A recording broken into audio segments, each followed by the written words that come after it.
While they were there, the time came for her to give birth, and she gave birth to her first child, a son.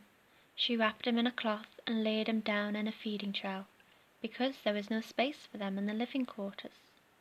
In the countryside nearby were some shepherds spending the night in the fields, guarding their flocks, when an angel of Adonai, the Lord, appeared to them. They were terrified, but the angel said to them, "Do not be afraid, because I am here announcing to you good news that will bring great joy to all the people. This very day in the town of David there was born for you a deliverer, who is the Messiah, the Lord. Here is how you will know.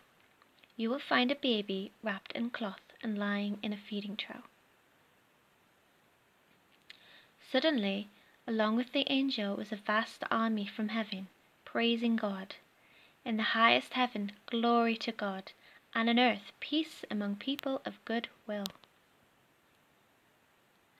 No sooner had the angels left them and gone back into heaven than the shepherds said to one another, "Let's go over to Bethlehem and see this thing that has happened, that Adonai the Lord has told us about." Hurrying off, they came and found Maryam and Joseph, and the baby lying in the feeding trough. Upon seeing this, they made known what they had been told about this child. And all who heard were amazed by what the shepherds said to them.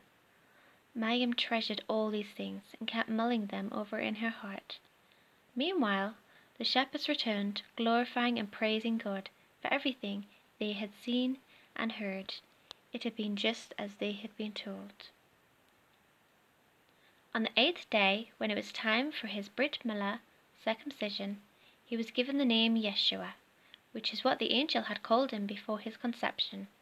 When the time came for their purification, according to the Torah, law of Moses, they took him up to Jerusalem to present him to Adonai the Lord, as it is written, "In the Torah of Adonai, every firstborn male is to be consecrated to the Lord," and also to offer a sacrifice of a pair of doves or 2 young pigeons, as required by the Torah of Adonai the Lord.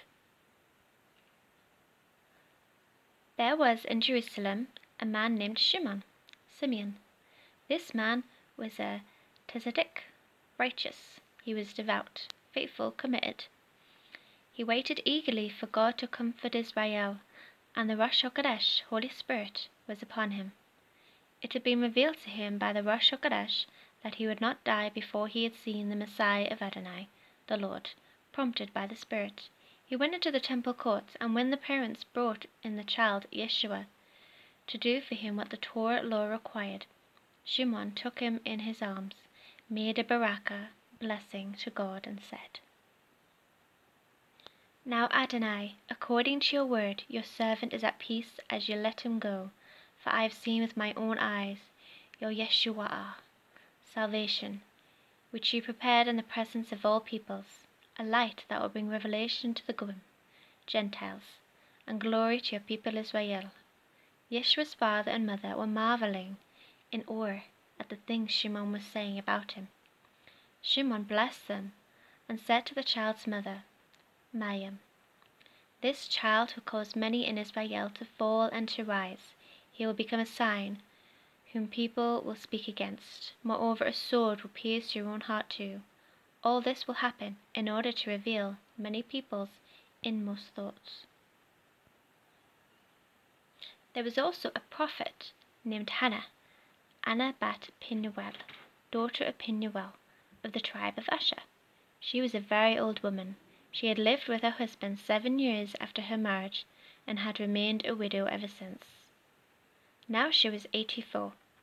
She never left the temple grounds, but worshipped there day and night, fasting and praying.